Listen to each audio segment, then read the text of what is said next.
Surprisingly, vaccination evolved from a type of traditional medicine at least 1,000 years ago. In India, when a wave of smallpox approached a town, there are tales of people doing something extraordinary. They lined up to actually buy the disease. Brahmin healers would take a cloth and rub the person's upper arm. Then they would scratch the skin, just enough to draw blood. Finally, they would apply dried smallpox scabs taken from patients who had survived the disease. Most people would get sick, but recover. From that point on, they were protected. Over 1,000 years ago, these Brahmins had observed one of the basic principles of immunization, that you rarely get infected twice.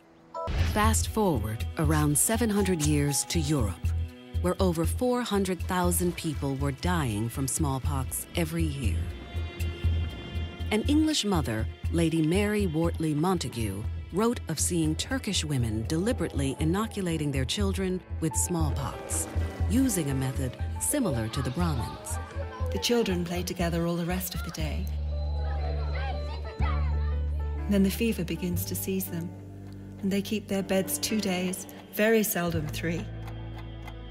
And in 8 days' time, they are as well as before their illness.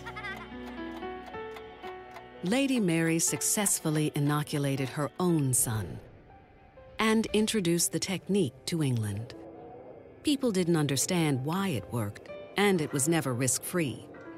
But the smallpox death rate dropped from around 30% to 2%. 70 years later, an English doctor named Edward Jenner took the next vital step.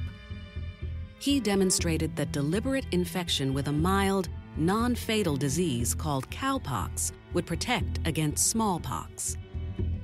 He called his technique vaccination, from vacca, Latin for cow.